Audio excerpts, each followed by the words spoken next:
آج کا ہمارا موضوع ہے رسول اللہ صلی اللہ علیہ وآلہ وسلم کے غزوات۔ نبی پاک صلی اللہ علیہ وآلہ وسلم کے زندگی میں کل 28 غزوات ہوئیں اور جن میں سے بیشتر میں جنگ ہوئی اور کچھ میں دشمن بغیر لڑائی کے ہی پسپا ہو گیا۔ نبی پاک صلی اللہ علیہ وآلہ وسلم نے ہمیشہ دفاعی جنگیں لڑیں اور کبھی جارحیت نہیں کی، اور اس میں ہمیشہ ہر جنگ کا مقصد تھا کہ ظلم کا خاتمہ ہو اور امن کا پیغام آگے جائے، اور اس میں بھی جو اصولی اقدار تھی ان کا خیال رکھا، اخلاقی اقدار کا خیال رکھا، خواتین، بچوں اور بزرگوں کا خیال رکھا گیا اور مثال قائم کی گئی۔ اسی لیے کہا جاتا ہے کہ ہمارا دین جو ہے وہ جنگ کے دوران بھی امن کا درس دیتا ہے۔ تو گفتگو کا باقاعدہ آغاز کرتے ہیں۔ ڈاکٹر صاحب ہمارے ساتھ موجود ہیں، ہمیں ڈاکٹر پیر طارق شریف زادہ جوائن کریں گے اور پروفیسر نصیر قادری ہمارے ساتھ ہوں گے، ساتھ ہی محمد زاہد قادری صاحب بھی ہمارے ساتھ ہیں، ان سے کلام بھی سنیں گے، لیکن پہلے موضوع کی طرف بڑھتے ہیں۔ ڈاکٹر صاحب آپ کو شامل گفتگو کریں، آج ہمیں رسول اللہ صلی اللہ علیہ وآلہ وسلم کے غزوات کے اوپر بات کرنی ہے۔ سب سے پہلے تو ان کی زندگی میں کل کتنی غزوات ہوئیں، کون کون سی غزوات ہوئیں اور کیا مثال رسول اللہ صلی اللہ علیہ وآلہ وسلم نے قائم کی؟ بسم رب محمد کریم علیہ الصلوۃ والتسلیم۔ سب سے پہلے تو یادآوری کا شکریہ، اور سیرت النبی صلی اللہ علیہ وسلم کے ذیل میں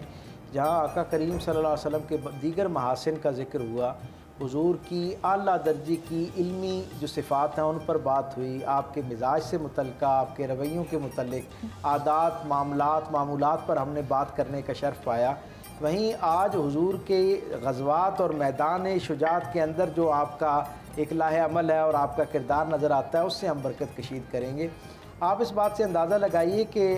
سرکار دو عالم صلی اللہ علیہ وسلم سے پہلے انسانی تاریخ میں جتنے رہنما آئے ان سب نے زمانہ امن کے حوالے سے قواعد اور اصول مرتب کیے، یعنی جو آئین بنائے گئے، جو قوانین بنائے گئے، وہ سارے کے سارے زمانہ امن کے ساتھ جو ہے وہ وابستہ ہوتے اور اس کے مطابق زندگی کے جو تقاضے ہوتے ان کی روشنی میں قوانین بنائے جاتے۔ سرکار دو عالم صلی اللہ علیہ وسلم انسانی تاریخ کی پہلی ہستی ہیں جنہوں نے امن کے ساتھ ساتھ جنگ کے اصول جو ہیں وہ بھی مرتب فرمایا، اور اس اصول کو جو عربوں کے ہاں بڑا رائج تھا اور اس اصول کو جو عربوں کے ہاں بڑا رائج تھا کہ محبت اور جنگ میں ہر چیز جائز ہے، سرکار دو عالم صلی اللہ علیہ وسلم نے اس معاشرے کو جو جس معاشرے کے اندر یعنی عزت کا، عظمت کا معیاری وحشی پن تھا،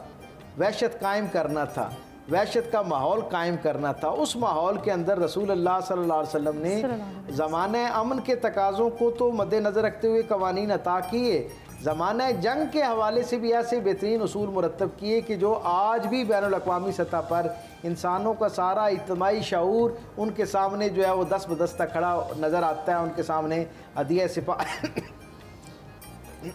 اس کے سامنے ہدیہ سپاس پیش کرتا ہوا نظر آتا ہے۔ آپ تصور کیجئے میرے کریم آقا صلی اللہ علیہ وسلم کی زندگی کا پہلا، آپ نے جس طرح خود ارشاد فرمایا کہ سرکار دو عالم صلی اللہ علیہ وسلم جو ہے آپ کی نسبت سے دنیا بھر کے اندر ایک جو غلط فہمی 9/11 کے بعد بالخصوص اور پچھلے 1500 سال میں بالعموم جو پھیلائی جاتی ہے کہ یہ دین جو ہے کہیں طاقت کے زور پر، تلوار کے زور پر پھیلا، اور اس کا جو اتنا تھوڑے سے وقت کے اندر یعنی صرف 1500 سال جو انسانوں کی تاریخ میں کوئی بہت زیادہ اہمیت نہیں رکھتے، صرف 1500 سال میں یہ پیغام دنیا کی 6 کی 6 آباد بستیوں یعنی 6 کے 6 بر اعظموں تک پہنچا اور لوگوں نے اس کو والہانہ انداز میں قبول کیا۔ شاید اس کے پیچھے ایک بہت بڑا حصہ جو ہے وہ تلوار کا ہے اور تلوار کے زور سے پھیلا۔ میں اپنے سامعین و ناظرین کو یہ خوشگوار حیرت میں شریک کرنا چاہوں گا کہ آقا کریم صلی اللہ علیہ وسلم کی 13 برس کی جو مکی زندگی ہے اس کے اندر کوئی ایک لڑائی، کوئی ایک غزوہ بھی موجود نہیں ہے۔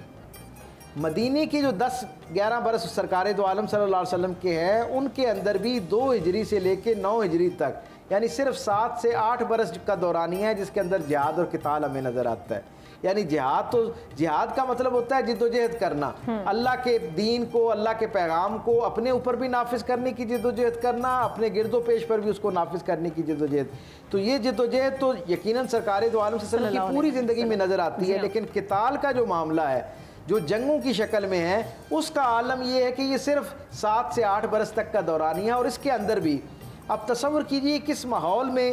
جنگوں کا یہ ماحول جو زیر بحث آ رہا ہے۔ اس زمانے کے عربوں کے حالات یہ تھے کہ ہر برس عکاظ کا جو میلہ تھا اس کے اعداد و شمار یہ تھے کہ جو تفریح کے 20 یا 22 دن گزارے جاتے ان میں ایوریج ہر سال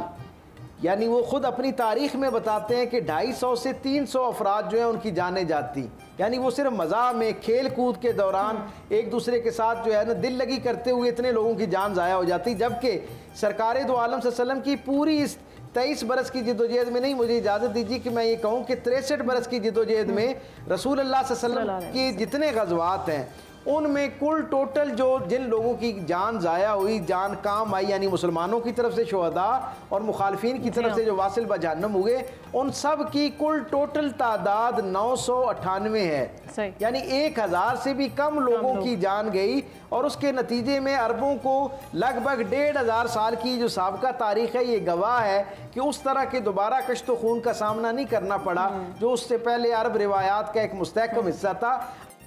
आप तसव्वुर कीजिए कि ये जो 7 से 8 बरस का दौरानिया है, इसमें टोटल 28 गज़वात ऐसे हैं जिनमें सरकार दो आलम सल्लल्लाहु अलैहि वसल्लम बिलमुशाफ़ा जो है वो मदीने से बाहर आए या जंग के लिए मैदान के अंदर उतरे। और इनमें भी आलम ये है कि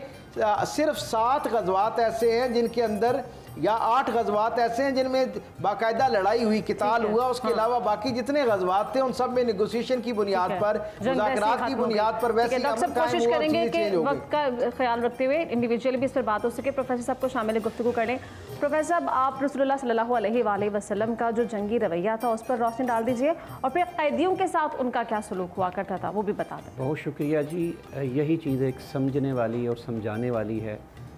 आज लोग जो मुख्तलिफ नबी करीम सल्लल्लाहु अलैहि वसल्लम की ज़ात वाला शान के हवाले से देखते हैं, देखिए एक जंग है और एक है जिहाद, दो अलग अलग चीज़ें हैं। जंग और जिहाद, जंग का मतलब क्या होता है? जंग का मतलब होता है फसाद बर्पा करना, कब्ज़ा करना, हरासा करना और मफलूज करके अपने कब्ज़े में ले लेना। उसके लिए खा उन्हें आखिरी हद तक जाना पड़े ना तो आखिरी हद तक जाया जाता है। जबकि जिहाद क्या है? जिहाद के अंदर ये सारी चीज़ें नहीं हैं। जिहाद के अंदर फ़र्द वाहिद को नहीं देखा जाता और अपनी शख्सियत को नहीं देखा जाता, अपने जहन को, अपनी फ़िक्र को नहीं देखा जाता और अपने आप का दूसरों को का पर मुसल्लत करना नहीं देखा जाता, बल्कि सिर्फ़ और सिर्फ जिहाद अल्लाह के लिए, अल्लाह की दीन के लिए, दीन रिसालत की सरबुलंदी के लिए देखा जाता है। और बाकायदा जंग और जिहाद में अलग अलग इनकी डेफिनेशन है कि नबी करीम सल्लल्लाहु अलैहि वसल्लम, जैसे आपने फरमाया, हुजूर सल्लल्लाहु अलैहि वसल्लम का इस दौरान क्या तरीक़ाकार होता था। हुजूर अलैहिस्सलाम जंग और जिहाद के लिए वाज़ेह कानून बनाया करते और हुक्म जारी फरमाते थे, खबरदार कोई ख़वातीन हैं तो ख़वातीन को बिल्कुल नहीं, बुजुर्ग हैं तो बुजुर्गों को बिल्कुल नहीं, बच्चे हैं तो बिल्कुल नहीं। हत्ता कि आप सल्लल्लाहु अलैहि वसल्लम ने फरमाया पकी हुई अगर फसलें भी वहाँ हो तो फसलों को भी आपने कुछ ख़राब नहीं करना।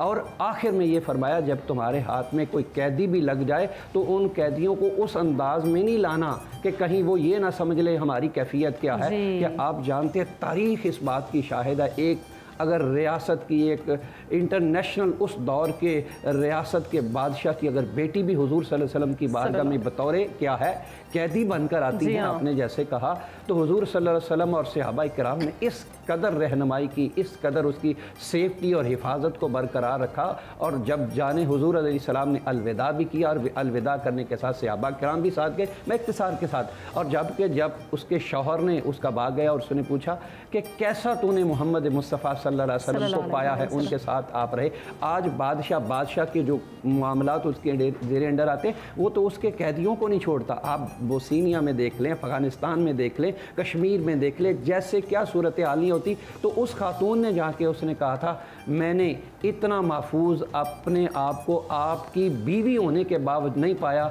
जितना मैंने मोहम्मद मुस्तफ़ा के दरबार में अपनी ज़ात को और अपने आप को महफूज पाया। हुजूर सल्लल्लाहु अलैहि वसल्लम ने ग़ज़वात और अल्लाह के दीन की सरबुलंदी के लिए ये जो पैगाम किया और ये बड़ा ज़रूरी था। अब देखें आप सल्लल्लाहु अलैहि वसल्लम के घर में, हुजूर सल्लल्लाहु अलैहि वसल्लम के दौरे दौलत में तलवारें लटकी होती थी। अब ये बड़ी काबिल गौर है, तलवारें लटकी होती थी दीवारों के साथ, मगर आप सल्लल्लाहु अलैहि वसल्लम की तलवार कभी भी वो लटकी की लटकी रहती, सिर्फ उस वक़्त बाहर निकलती थी जब अल्लाह के हुक्म को बुलंद करने के लिए था। वरना आपसे बढ़कर कोई अमन देने वाला नहीं, आपसे बढ़कर कोई सलामती देने वाला नहीं। इसीलिए बदतरीन दुश्मन भी आपको अमीन कहते थे और अमीन होता ही वही है जो अमन देने वाला हो। अमीन कहते थे, सादिक कहते थे। उन्हें अपनी अमानतें जो होती थी, उनकी अपनी चीज़ें अपने हाथ में महफूज नहीं समझते थे। अब देखें मेरी चीज़ मेरे हाथ में महफूज, किसी गैर की चीज़ मेरे हाथ में आए तो मैं तो